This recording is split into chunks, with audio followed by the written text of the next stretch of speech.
Hello, welcome back to my YouTube channel science की googly by Khushi. आज इस वीडियो में हम रिफ्लेक्शन ऑफ लाइट का लास्ट टॉपिक मिरर फार्मूला और मैग्निफिकेशन फार्मूला के बारे में पढ़ेंगे। और इसके बाद हम एनसीईआरटी न्यूमेरिकल्स करेंगे जो भी आपके रिफ्लेक्शन ऑफ लाइट से रिलेटेबल होंगे। और आफ्टर कंप्लीटिंग द न्यूमेरिकल्स हम रिफ्लेक्शन ऑफ लाइट की तरफ प्रोसीड करेंगे। तो इस टॉपिक में हमें क्या पढ़ना है? Mirror formula.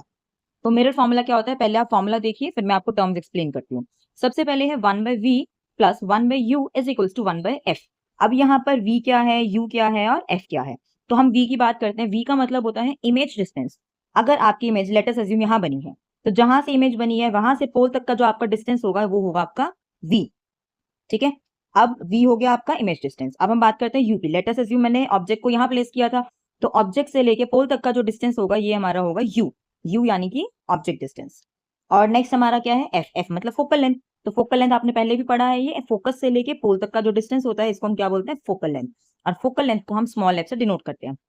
तो यहाँ से हमने क्या क्या टर्म्स देखी? u होता है ऑब्जेक्ट डिस्टेंस, v होता है इमेज डिस्टेंस और f होती है हमारी फोकल लेंथ। अब बात क्या है, जैसे कि हम सब जानते हैं जो f है यानी कि फोकस वाला पॉइंट है, वो सेंटर और पोल का मीडिएटर पॉइंट है, यानी कि उनके बीच में आता है। तो यहाँ से क्या पता चलता है, समटाइम्स क्वेश्चन में आपको डायरेक्ट फोकल लेंथ ना देके आपको रेडियस ऑफ कर्वेचर दे दी जाती है। तो जैसे कि आपको पता है जो यहाँ पर जो ये फोकस है, ये फोकस क्या है? सेंटर और पोल के बीच में आता है। तो यानी कि आप यहाँ से क्या कर सकते हो, यहाँ से हम फोकल लेंथ निकालने के लिए उस रेडियस का हाफ कर सकते हैं। इनकी focal length is equals to radius of curvature divided by 2। ठीक है, तो यहाँ से इस फॉर्मूला का यूज करके बेसिकली हम क्या करते हैं, ज्यादातर क्वेश्चन में तो आपको u दे दिया जाता है और फोकल लेंथ दे दी जाती है मिरर की, और फिर हम वहां से इमेज डिस्टेंस निकालते हैं। तो क्वेश्चन में इस तरीके से पूछा जाता है what is the position of image. ठीक है, अब हम नेक्स्ट देखते हैं मैग्निफिकेशन फॉर्मूला। जो ये मैग्निफिकेशन फॉर्मूला है ये किस लिए यूज किया जाता है? मैग्निफिकेशन फॉर्मूला बेसिकली दो चीजों के लिए यूज किया जाता है। पहला तो हाइट ऑफ इमेज को फाइंड आउट करने के लिए, और दूसरा आपको नेचर ऑफ इमेज बताने के लिए। तो जैसे कि हम यहाँ बात करते हैं, मैग्निफिकेशन का फॉर्मूला क्या है? -v/u is equals to hi divided by ho। जैसे कि अभी अभी आपने देखा, v क्या है? Image distance. u क्या है? हमारा ऑब्जेक्ट डिस्टेंस। तो क्या होगा? -v/u किसके इक्वल है? hi divided by ho। तो hi का मतलब i फॉर इमेज, तो हाइट ऑफ इमेज रहेगी, और ho का मतलब हाइट ऑफ ऑब्जेक्ट। ठीक है, अब यहां से आपको एक चीज याद रखनी है कि इन केस यहां से जो आपका m है वो अगर आपका नेगेटिव आएगा तो आपका नेचर कैसा होगा, और इन केस अगर वो पॉजिटिव आएगा तो नेचर कैसा होगा। तो जब वो नेगेटिव होता है तो हमारा जो नेचर रहता है वो रहता है रियल एंड इन्वर्टेड, क्योंकि जो इमेज फॉर्म होती है वो नीचे की तरफ फॉर्म होती है। और पॉजिटिव के केसेस में वो हमारा होता है वर्चुअल एंड इरेक्ट, यानी कि जो हमारा ऑब्जेक्ट है वो हमारा ऊपर की तरफ बना है, और ऊपर की तरफ बनना है इसका मतलब वो सीधा है। तो यहां से हमें क्या पता चला कि m अगर नेगेटिव होगी तो रियल इन्वर्टेड रहेगा, और m अगर पॉजिटिव होगी तो वो वर्चुअल इरेक्ट इमेज को फॉर्म करेगा।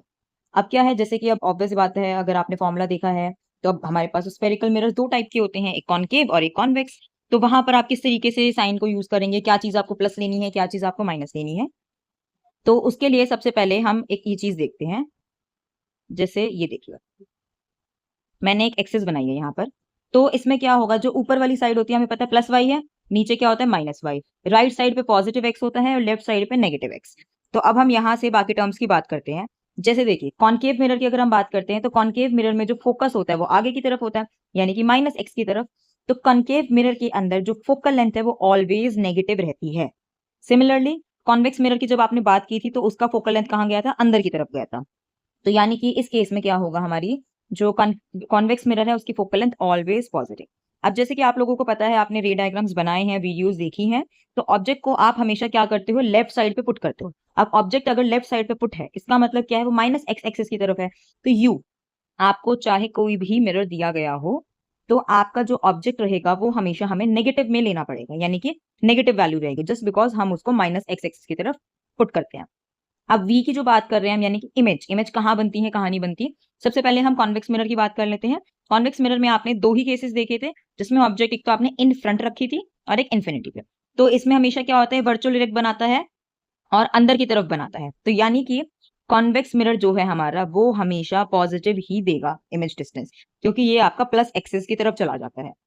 ठीक है, अब हम कॉनकेव की अगर बात करते हैं तो कॉनकेव में आपने 6 रे डायग्राम्स पढ़े, 6 केसेस पढ़े, जिसमें सिर्फ जो फर्स्ट केस था आपका, जब आपने पोल और फोकस के बीच में ऑब्जेक्ट को प्लेस किया था तो वहां पर आपका पॉजिटिव बना था, अदरवाइज बाकी सारे केसेस में वो नेगेटिव आएगा।